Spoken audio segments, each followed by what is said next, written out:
Bueno, yo escogí el tema de, ay, no más déjame mover la barra del Zoom porque me estorba, de cirrosis. Y bueno, eh, dividí la presentación en los puntos que era definir la patología, fisiopatología, causas, el diagnóstico y el tratamiento.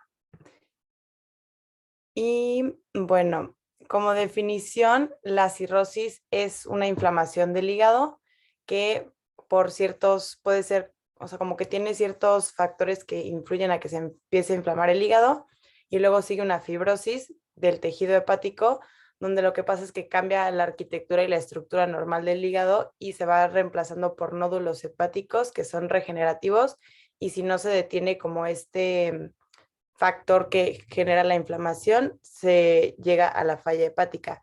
La inflamación o sea, la hepatitis no siempre evoluciona a cirrosis, pero pues cuando progresa puede ser dependiendo del estímulo que tenga el hígado en un periodo de semanas o puede durar hasta años, dependiendo de la causa de la enfermedad.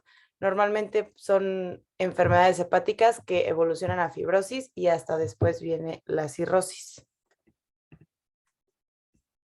Después, bueno, la fisiopatología, ahorita les enseño otro, o sea, como el mapa conceptual, pero lo que pasa es que hay un daño crónico al hígado y esto genera inflamación y fibrosis. Se forman tabiques fibrosos y nódulos. Esto hace que el hígado vaya colapsando poco a poco en su estructura y se distorsiona el parénquima hepático y toda la estructura vascular del hígado y lo que hace que baje la función metabólica y sintética del hígado. Esto eleva los niveles de bilirrubina, disminuye la producción de factores de coagulación y hay la producción de trombopoyetina también, baja la producción de plaquetas, se eleva la hipertensión portal y luego ya hay ascitis y puede haber hasta varices esofágicas por toda esta parte que como que colapsa bien la vascularización. Y bueno, en pacientes que tienen cirrosis, por las tres causas más comunes que ahorita las voy a mencionar, del 10 al 20% van a desarrollar cirrosis en los próximos 10 a 20 años desde que se empieza con o sea, pues como con el daño del hígado. Y bueno, hay dos tipos de cirrosis, por así decirlo, la fase compensada y la fase descompensada. La compensada normalmente no hay síntomas, es muy raro que llegue a haber síntomas, pero no son síntomas como hepáticos, por así decirlo, son más como está cansado, hay debilidad, se pierde el apetito, hay pérdida de peso no intencional y puede llegar a haber dolor en el cuadrante superior derecho del cuerpo. Y bueno, la muerte en pacientes de cirrosis compensada es muy rara y se da más cuando tienen otro tipo de enfermedades como cardiovasculares o enfermedad renal o cáncer. Y en la cirrosis descompensada ya hay síntomas de que está fallando la función del hígado, que ya sería ascitis, ictericia, bueno, hay hipertensión portal, edema y puede llegar a haber encefalopatía hepática. Cuando hay cirrosis, puede ser por uso de drogas o por consumo de alcohol. Ahí puede llegar a haber infecciones bacterianas y esto lleva a una falla orgánica general y puede ser intrahepática o extrahepática y cuando es extrahepática se conoce como insuficiencia hepática crónica agudizada. Y bueno, esta es como la imagen de un hígado sano y ya con cirrosis, como que se va haciendo como con bolitas que son los nódulos. Y bueno, se activan las células estrelladas del hígado en la fibrosis, cuando todavía no es cirrosis, y esto genera que se forme demasiado colágeno dentro del hígado y pues como que eso va generando que se haga ese tejido cicatrizal en el hígado. Y dependiendo del nivel de fibrosis hay sus clasificaciones que serían estas cinco. La sin fibrosis es una fase 0, cuando hay cicatrices mínimas es una fase 1, una cicatrización con extensión más allá del área que está dentro de los vasos sanguíneos del hígado sería la fase 2, los puentes de fibrosis con conexiones a otras áreas ya sería la fase 3 y pues una cicatrización hepática avanzada o cirrosis ya sería F4. Cuando están hasta la fase 2, todavía se puede revertir como ese daño, pero ya a partir de la fase 3 y fase 4, ya digamos que se previene que avance más la enfermedad, pero ya no se podría como revertir. Y bueno, aquí en la fisiopatología lo hice muy resumido. Primero hay un daño o un estímulo dañino directo al hígado, que puede ser por, bueno, las principales causas son consumo excesivo de alcohol, el virus de hepatitis B o hepatitis C y el hígado graso no alcohólico, que es por pues un consumo excesivo, es cuando el hígado digamos que acumula demasiadas grasas, entonces esto puede generar igual inflamación y fibrosis y después cirrosis. La inflamación crónica del hígado lleva a una fibrosis y esto ya empieza a cambiar la arquitectura del hígado. Y al final sería ya la falla hepática porque las funciones del hígado empiezan a fallar por esta generación de fibrosis que evoluciona a cirrosis. Y bueno, este es como no es un mapa conceptual, pero lo encontré en un artículo que se me hizo muy interesante. Aquí están las diferentes fases de la fibrosis hasta arriba, aquí. Y digamos que la cirrosis compensada, como ya les había dicho, es asintomática y ya cuando empieza a ser descompensada ya empieza a haber síntomas. La historia natural de la patología sería como dependiendo de si hay predisposición genética o hay factores de riesgo como el alcohol, exceso de peso o virus de la hepatitis, progresa y normalmente el riesgo de cuando ya hay fibrosis, o sea, hay un riesgo de tener fibrosis del 10 al 30%. Cuando está compensada la cirrosis, hay de un 5 a un 10% como de riesgo de vida, pero ya que hay hipertensión portal, se generan más complicaciones como ascitis, ictericia, que sangren las varices esofágicas, que haya más infecciones, que haya encefalopatía hepática y pues digamos que el tiempo en el que se desarrolla esa enfermedad, dependiendo del estadio de la fibrosis y ya que sea cirrosis, si es compensada o no, pues puede ser, cuando está compensada la cirrosis puede durar años la persona con cirrosis, pero ya que empieza con todos estos factores de descompensación, puede durar de meses a semanas, pero es muy variable dependiendo de la causa y como de los cuidados que se tengan ya en la enfermedad. Y bueno, de aquí quería rescatar nada más eso. Digo, igual ahorita les explico todo lo de los diagnósticos y el tratamiento.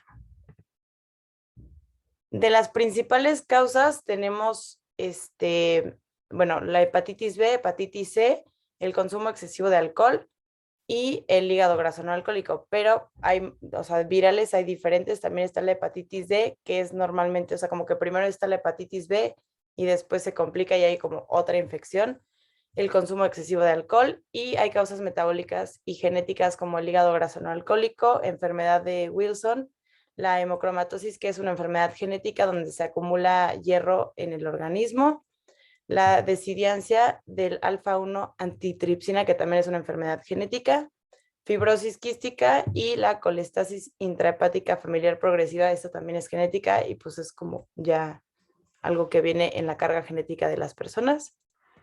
Puede ser también por enfermedades autoinmunes como la hepatitis autoinmune, colangitis biliar primaria o colangitis esclerosante primaria, por causas biliares que haya artericia biliar o estenosis, y por causas vasculares como el síndrome de Budd-Chiari, enfermedad venosa oclusiva, la cirrosis cardíaca y enfermedad hepática asociada a Fontan, que esta es, bueno, según yo, lo que investigué es porque hay una cirugía que al final repercute en el hígado, entonces pues genera igual fibrosis y al final cirrosis. Y otra de las causas es por drogas de uso crónico, pueden ser medicamentos que son hepatotóxicos o al final también pues consumo de toxicomanías. Y bueno, después para el diagnóstico hay varias pruebas, como muchas fases, pero la principal, o sea, para buscar el diagnóstico tienes que ver el historial de la persona de medicamentos hepatotóxicos, el consumo de alcohol y el historial familiar de enfermedades hepáticas. Dependiendo de la fase de la cirrosis, es el diagnóstico. Cuando ves que la persona tiene una cirrosis compensada, buscas ver qué grado de fibrosis tiene para ver si se puede como revertir hasta cierto punto la enfermedad o si ya tomas medidas para evitar que progrese. Y también es muy importante ver si hay presencia de hipertensión portal, porque a partir de la hipertensión como que ya la enfermedad va para peor, por así decirlo.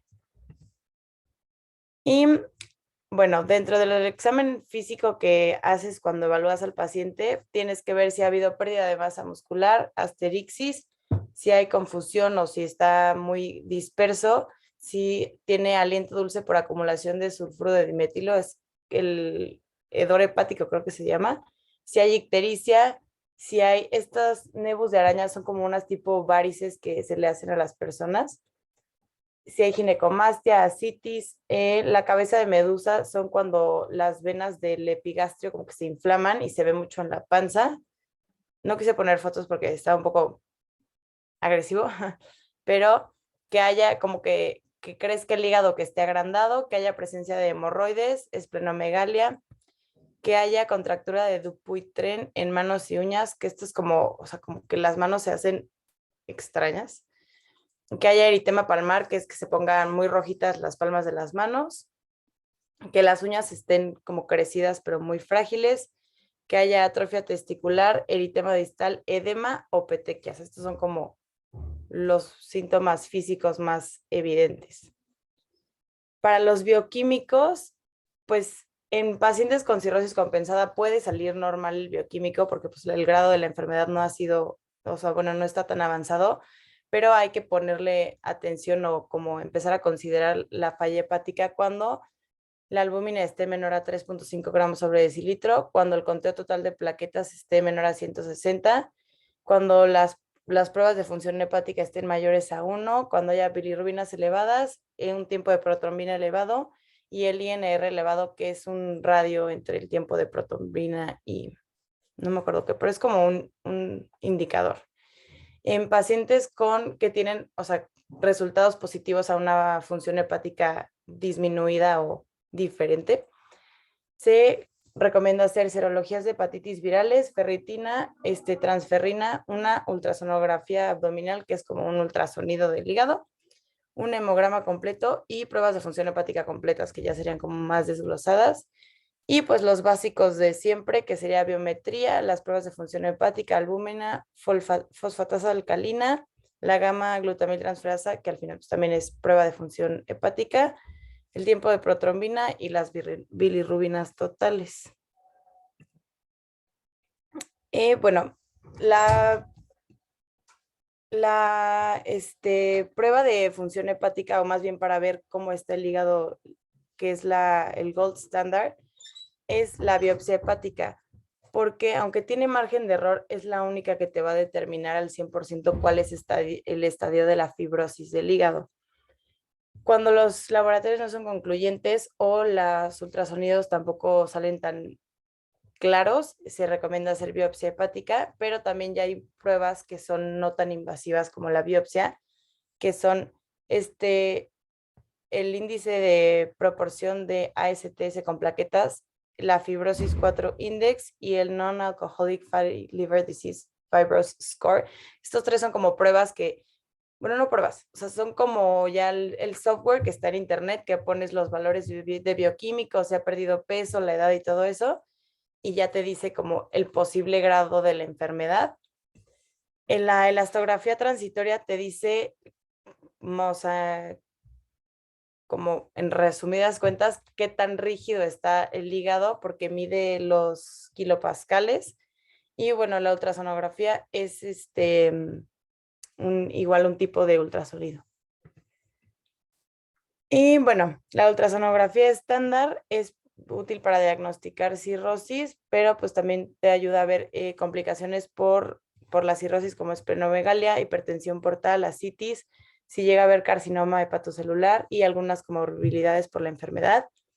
Ayuda a detectar la esteatosis, pero no detecta como tal el grado de fibrosis porque pues no permite el tipo de estudio.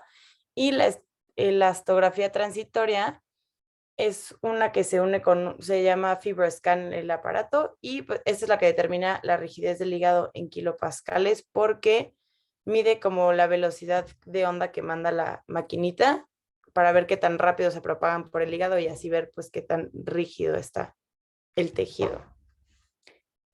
Del vuelo, luego dentro de, o sea, para determinar como la gravedad de la enfermedad están los tamizajes. El que más se usa es el Child-Pugh y también está el Model for End-Stage Liver Disease.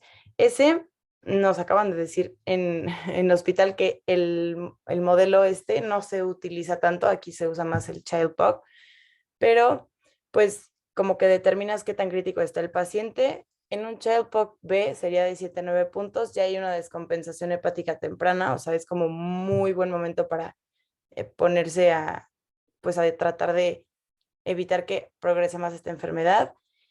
Y en el otro modelo, cuando se tienen 12 puntos, ya hay un riesgo elevado de complicaciones que serían hipertensión portal, ascitis, como que ya es un grado muy preocupante.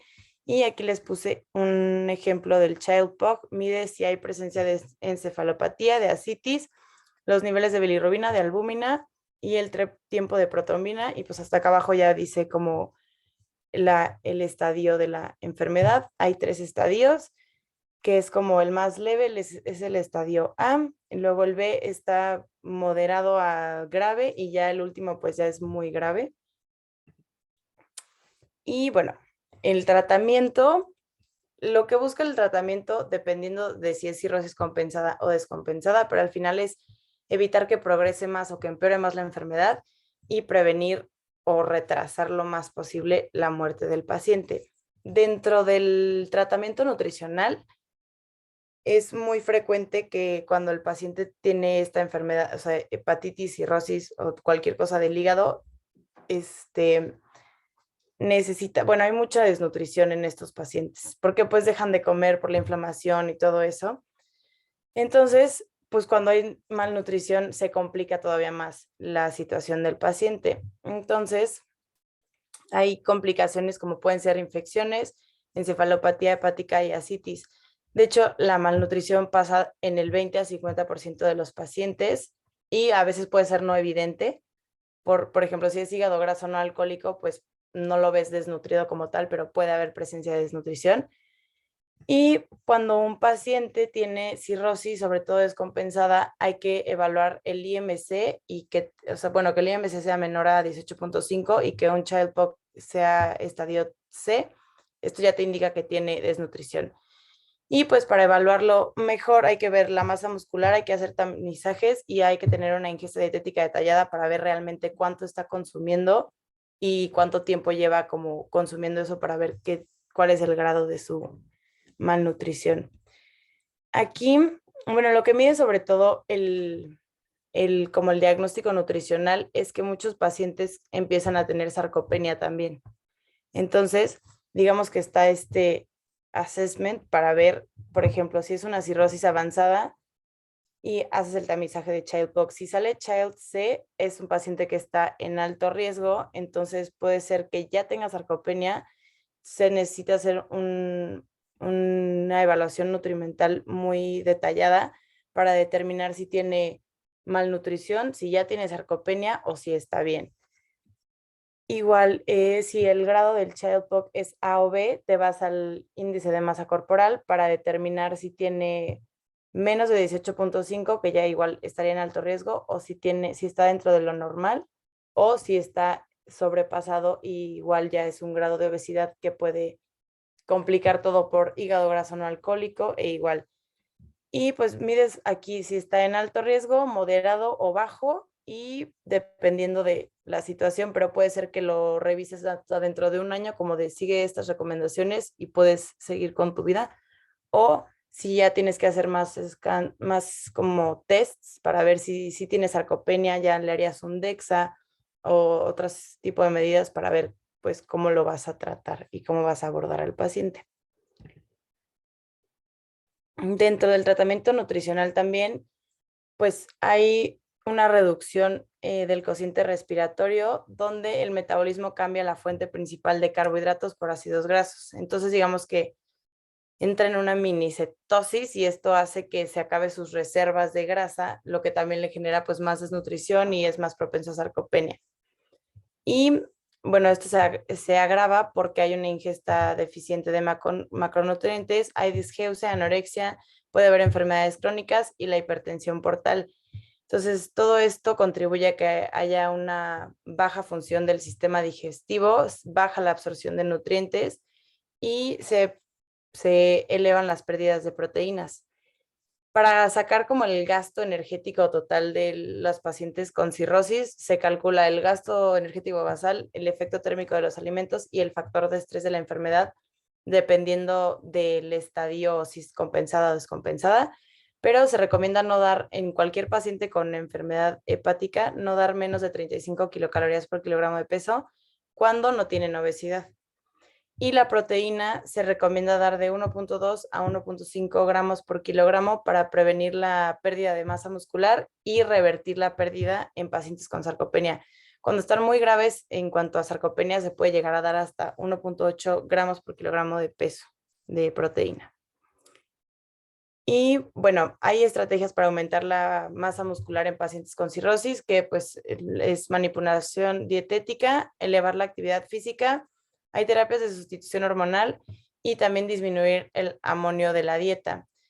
Se vio que los aminoácidos de cadena ramificada ayudan también con esto y cuando los pacientes ya tienen nutrición enteral o nutrición parenteral, que no llegan a alcanzar los requerimientos vía oral, incluso con suplementos, pues se ha visto que la nutrición parenteral tiene beneficios en pacientes que llevan ya mucho tiempo en ayuno o con una alimentación deficiente.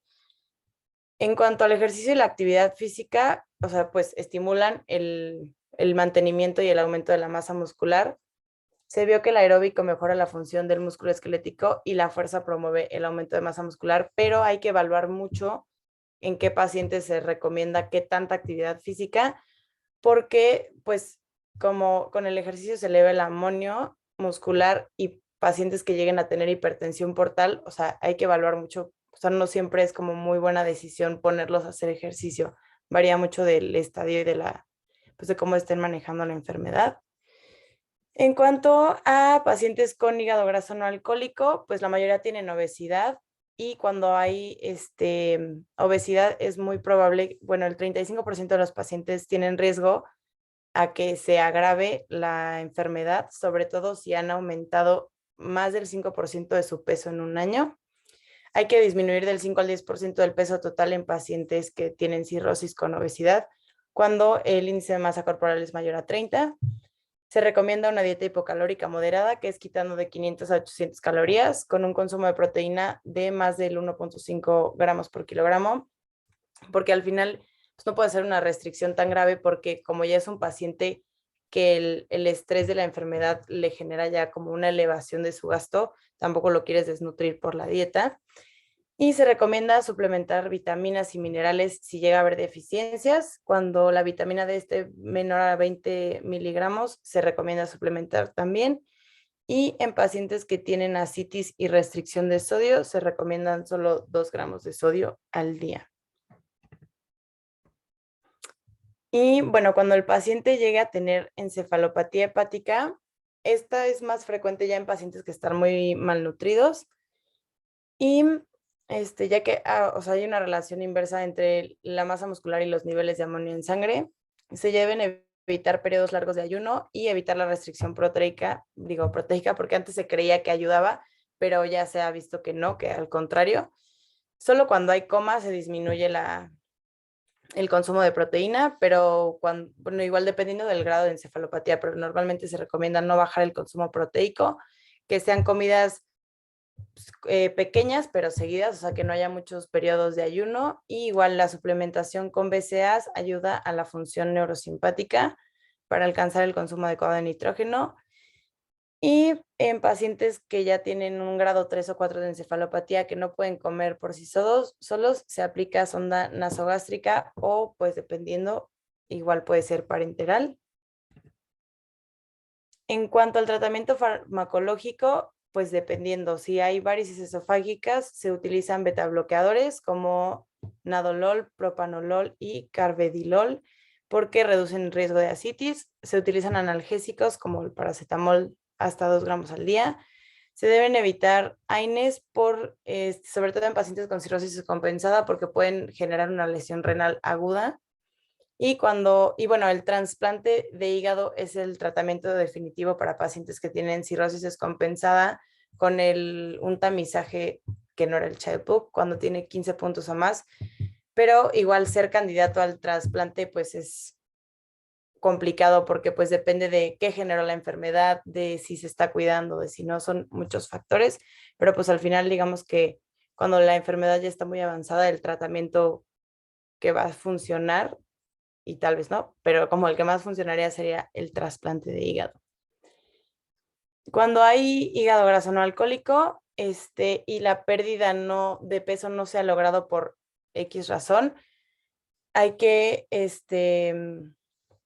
empezar tratamiento farmacológico. O sea, si el paciente no llega a poder hacer ejercicio, estar a dieta o cualquiera de estas situaciones, se necesita empezar con medicamentos o cuando se detiene una fibrosis ya del grado 2. Cuando hay un paciente con fibrosis que es grado 1, pero ya tiene comorbilidades como pruebas de función hepática alteradas, diabetes, síndrome metabólico, también son candidatos para empezar con medicamentos. Y normalmente se usa el ácido ursodexicólico, que es un ácido biliar hepatoprotector, la metformina para mejorar la resistencia a la insulina, pues al final favorecer esa pérdida de peso, la dipeptidilpeptidasa 4, que ayuda a degradar incretinas, que es como el GLP-1, y en los análogos del GLP-1 que mejoran el control glicémico, lo que favorece igual la pérdida de peso. Cuando es cirrosis por infecciones virales como hepatitis A y B, se dan antivirales como entecavir, tenofovir y estos otros. Y para la hepatitis C no hay una vacuna como tal, pero se utilizan inhibidores de proteasas, que su terminación es Previr, inhibidores de polimerasa, que su terminación sería Buvir, e inhibidores de proteínas NS5A, que pues al final son tratamientos virales, antivirales. Dentro de la fisioterapia, pues se recomienda implementar la actividad física con sus debidas medidas de prevención y cuidados para evitar que sea mayor la pérdida de masa muscular y aumentar un poquito si se puede. Se recomiendan ejercicios de flexibilidad y fuerza cuando hay hipertensión portal, y en pacientes con hígado graso no alcohólico se recomienda pues el ejercicio como una de las primeras estrategias para la pérdida de peso. Y justo encontré algo muy interesante, que esto apenas está en ratas, o sea, es muy nuevo, pero es un tratamiento de ondas de choque extracorpóreas de baja energía, que se conoce como LSW, que está utilizado, o sea, el tratamiento es principalmente para tratar la angina de pecho y enfermedades isquémicas porque tiene un efecto de angiogénesis e inhibe la fibrosis en el corazón. Pero se hizo un estudio en ratas en las que, o sea, como que les indujeron el daño hepático y les aplicaron este tipo de tratamiento y vieron que sí se redujo de manera significativa el área dañada del hígado a comparación del grupo control. Entonces, como que es una tentativa que este tipo de tratamiento mejora la fibrosis hepática porque reduce la expresión de el TGF beta 1 y aumenta la expresión de factores angiogénicos, mejorando la función hepática. Pero bueno, este tipo de tratamientos son ondas que generan una muy baja absorción en los tejidos, pero alcanzan presiones elevadas en la zona donde se aplican. Entonces, genera cambios en los tejidos, pero sin llegar a dañar como tal, pues el tejido donde se está aplicando. Entonces, digo, o sea, el estudio es del 2020, entonces está muy nuevo, pero vieron que sí funcionó en las ratitas. Y ya, eso sería todo. No, pues perfecto. Creo que en este caso también ya revisé la rúbrica. Entonces vamos a tomarla por partes. Pues cómo fue tu desempeño.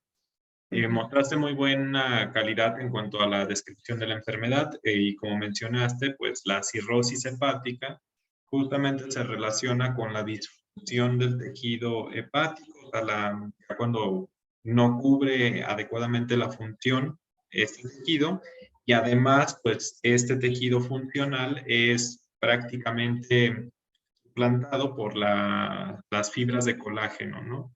Que son Sí. propiciadas por la producción por parte de las células estelares que se forman ya después en sus formas fibróticas.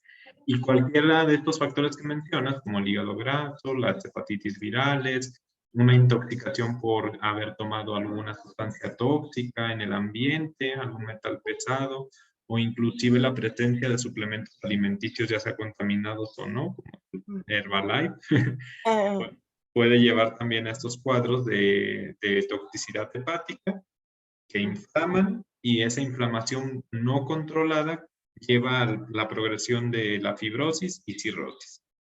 Ahora, dentro de los esquemas también de diagnóstico, los mostraste muy bien, se tienen que integrar, o sea, no puede ser como bien mencionabas, el diagnóstico utilizando las enzimas hepáticas únicamente, o nada más viendo el hígado, o solamente biopsiando, sino que se tiene que tener el panorama completo de cuál fue el factor, a lo mejor es genético, entonces preguntar en familiares la presencia de alguna enfermedad de este tipo, o nutricional asociada al hígado graso, a lo mejor tenía factores de riesgo, diabetes mal controlada, etcétera. O también la parte del alcohol o hepatitis virales. Y como tal, pues eso lo podemos establecer con el interrogatorio, aunándolo a los hallazgos de imagen o histológicos para establecer qué tan avanzada está la fibrosis en el hígado, y posteriormente los análisis bioquímicos, ¿no? Las pruebas de funcionamiento hepático, a ver qué tanto sigue funcionando el hígado en cuanto a producir plaquetas, producir proteínas como la albúmina. Si estas están bajas, pues no está funcionando ya el hígado. sí. ¿En qué hospital estás haciendo tu servicio? O más bien tus prácticas. En el general. En el general, muy bien. Mira, justamente mencionaste dos, pues, clasificaciones o algoritmos que nos ayudan a clasificar primeramente a la enfermedad, Ujú. de qué tan grave está, ¿no? Que sería la escala de Child-Pugh.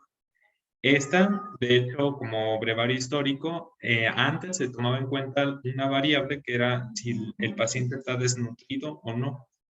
Ujú. Por lo mismo de que hasta el momento no tenemos un marcador así preciso de que nos diga si hay desnutrición o no, pues era muy subjetivo y se tuvo que reemplazar por otras variables. Y Okey. entonces, esta escala de Child-Pugh nos dice, literal, tomando en cuenta esta calculadora, si la cirrosis a lo mejor sí está presente, pero ahí veríamos si está compensado, que Ujú. sería el A, B, intermedio, no sabemos como que entre compensado, no compensado, y el C, que ya es el que está compensado, y era el que luego te arrojaba un riesgo de desnutrición automático, ¿no? Sí. Muy bien. Y el MELT, que no bueno, comentaste que no lo utilizan tanto, es porque este se utiliza mucho para hacer un pronóstico de presencia de complicaciones a un año. Ah, Entre más alto sea el puntaje, va a haber más riesgo de complicaciones, y entonces va a haber más riesgo de mortalidad o morbimortalidad a un año.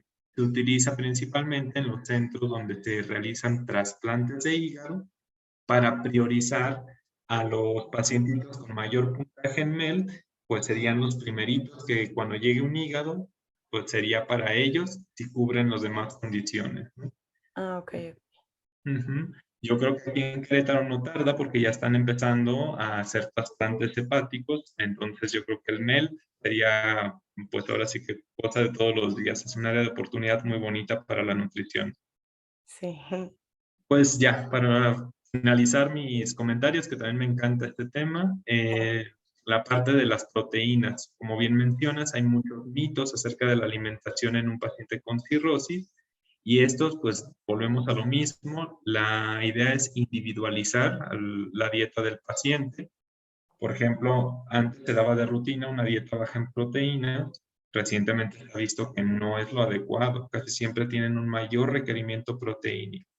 Antes se les daban dietas de ayuno para dejar descansar al hígado, ahorita se dicen, no, al contrario, pareciera que requieren más calorías por día.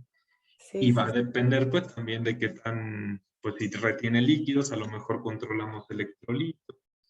Y ujú. deficiencias, etcétera. Sí, Pues, sí, sí. muy bien. ¿Alguna duda que te quedara, algo que quisieras comentar adicional? Pues no, la verdad es que el tratamiento este de fisioterapia se me hizo muy interesante y está, o sea, cuando empecé a buscar pensé que no iba a encontrar nada porque dije, ¿qué tiene que ver la fisioterapia con cirrosis? Pero justo se me hizo pues muy interesante y que sí, o sea, digo, siento que también dependerá del grado de daño que haya en el hígado, pero pues en etapas tempranas creo que se podría revertir o bueno, mínimo, tiene pinta de que sí va a funcionar muy bien, entonces pues también es una buena opción. Sí, eso también fue bastante innovador para mí, al igual, porque justo tiene efectos sobre los marcadores que propician un estado fibroso en el hígado. Entonces, la terapia física, pues sí puede modular, por lo que veo como tal, Sí, la expresión de genes relacionados a la respuesta inflamatoria. Eso sí, sí, está muy está muy interesante. interesante ese. Ahora, si Sí, aunamos ese tratamiento con la dieta, a lo mejor estamos encontrando próximamente la cu- la cura exactamente. Sí. pues, ojalá. Ojalá vamos a darle a eso y esperemos que pues también crezca esta área de nutrición Sí, en, en enfermedades hepáticas. Pues tienes un 10, tienes el tratamiento también muy completo, la presentación muy bien, entonces pues voy a compartir esta grabación con tus compañeros ok. y ya tú si puedes compartirnos el enlace por medio del chat o el grupo. En Teams, ¿no? Va a ser un link porque la quise descargar, pero tengo que pagar. Entonces va a ser un link. Está bien, sin ¿Sí? problema. Muy bien. Pues nos Muy bien. vemos entonces pronto. Ok, Nico. Pero entonces hoy no hay clase, ¿verdad? No, Igual se puede checar. Ok, ahorita les pongo eso. Te digo que voy a tener justamente una clase de un curso de docente a esa hora. Entonces voy a hacer esta misma dinámica. ok, va perfecto. Bueno, Bueno, muchas cuídate gracias. mucho. Buen día. Bye.